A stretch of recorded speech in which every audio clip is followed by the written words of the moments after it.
नमस्कार, आप देख रहे हैं पीयूष खबर बिहार। प्लीज सब चैनल को सब्सक्राइब और शेयर करें। दिन प्रतिदिन हाल यही होने वाला है। आप जल की जो स्थिति दिन प्रतिदिन जो नीचे जा रही है, आज से 20 वर्ष पहले जो भी बोरिंग और चापाकल था वो आज पानी नहीं दे रहा है।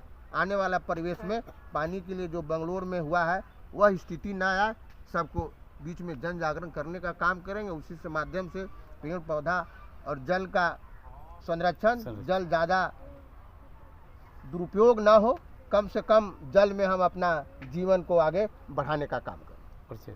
मेरा नाम डॉक्टर धर्मेंद्र कुमार, पीपल नीम तुलसी अभियान के संस्थापक सह अध्यक्ष। सर, आप क्या कहना चाहेंगे सर इसमें? मैं डॉक्टर MP प्रियदर्शी हूँ और जो बात धर्मेंद्र जी ने कहा, निश्चित रूप से उसे गौर करने की ज़रूरत है कि पीपल और बरगद, यह दो जो वृक्ष है वह हमें बहुत ही उपयोगी वृक्ष है, हमारे जीवन के लिए बहुत ही उपयोगी है। यह हमें शुद्ध वायु देता है, शुद्ध पर्यावरण देता है और उसके साथ साथ पशु पक्षियों का जो है वह शेल्टर भी देता है, घोंसला बनाने के लिए देता है, शेल्टर देता है। और इसी से अभी कुछ दिन 2 दिन पहले विश्व गौरैया दिवस था। अभी देखिए कि गौरैया लगातार कमते चला जा रहे हैं। गौरैया, मैना और कौआ, ये तीनों जो पक्षी थे, ये हमारे लिए, हमारे जीवन के लिए बहुत ही उपयोगी था। जैसे कि पीपल का और बरगद का जो पेड़ होता है, उस बीज होता है, उसको हम लोग जब तक वो खा कर करके विष्टा नहीं करेगा तब तक उसका प्रोसेसिंग नहीं होता है। हम लोग चाह करके भी उसके पेड़ को बना कर रोप नहीं सकते हैं। वही खाएगा, वही फिर कहीं पर पैखाना करेगा, तभी उसका फिर प्रोसेसिंग पेट में होता है, उसके बाद वो होता है। तो गौरैया ही ख़त्म हो गया, तो इसी कारण से इसका वृक्ष भी धीरे धीरे ख़त्म होते जा रहे हैं। और हम लोग जो ये नीम कॉरिडोर लगाए हैं, नीम एक ऐसा पौधा है जो ऊपर भी शुद्ध करता है, नीचे भी शुद्ध करता है, मिट्टी को भी शुद्ध करता है। कहने का मतलब कि तन को भी शुद्ध करता है, मन को भी शुद्ध करता है और धरती को भी शुद्ध करता है। तो ये पौधे जो हैं वो तत्काल तो उपयोग नहीं लगता है कि उपयोगी नहीं है, उसके फल बहुत मीठे नहीं होते, लेकिन जितना तीता है उससे ज़्यादा वो मीठा है। तो ये 3 पौधे जो हैं वो लगातार हमारे जीवन के लिए साथ चलने वाला पौधा है। इसको निश्चित रूप से बिहार सरकार को प्राथमिकता लेकर करके शुभ अवसर पर जल दिवस का एक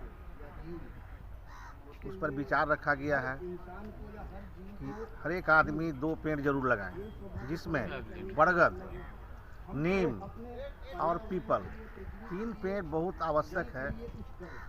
जो ये जो है आपका बहुत जल को, लेयर को ऊपर लेके आता है।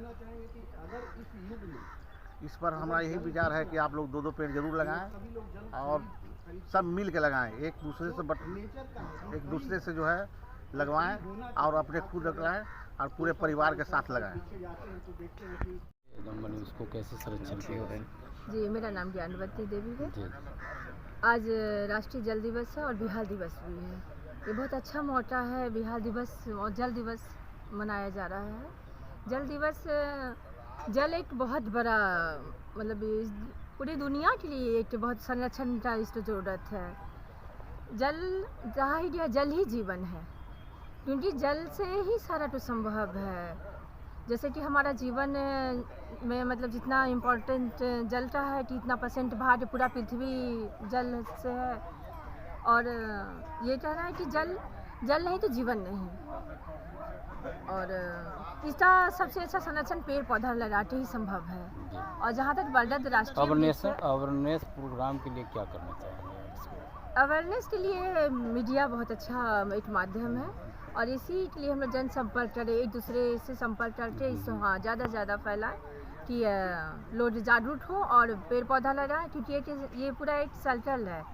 पेड़ पौधा रहेंगे तभी पानी रहेंगे और पानी रहेंगे तो मतलब आप शोषित होंगे और आसमान से मतलब पूरा समुद्र ऐसे ही पानी का पूरा जल चक्र चलता रहेगा। पेड़ पौधे रहेंगे तो चिड़िया रहेंगी और चिड़िया रहेंगी तो मतलब उनका बसेरा है वो सब। तो इसलिए जल संरक्षण बहुत जरूरी है। लोग मतलब अवेयर हो और सब लोग जागरूक हो।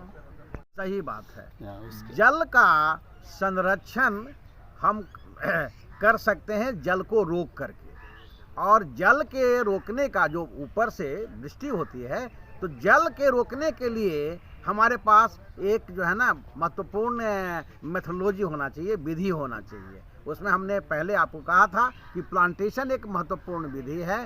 दूसरा हमने आपको कहा कि जल को हम रोक सकते हैं जब उनको कहीं कहीं जो है सो डगबिल वगैरह बना करके कि पानी पड़े उसमें रुके, तालाब बना करके हम रोक सकते हैं जल को हर एक जगह पर। अब क्या हो रहा है आजकल, तालाब भी जो बन रहा है वो सीमेंटेड हो रहा है ना, जमीन के नीचे पानी नहीं जा रहा है। ये सबसे बड़ा रीजन हो रहा है आपका।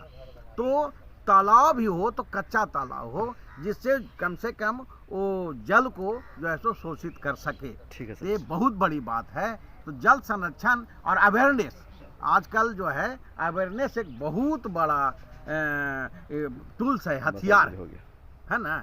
तो अवेयरनेस के माध्यम से हम लोगों में इस तरह का कैंपेन चलाएं, इस तरह का संगोष्ठी करें और उनको बताएं कि हम जल को कैसे संरक्षित करेंगे और अपने अपने जो जल को कभी बेकार नहीं होने देंगे, उसका हम उपयोग करेंगे और रिसाइकलिंग करेंगे। जल को रिसाइकलिंग करके हम जल को बचा सकते हैं। चलिए।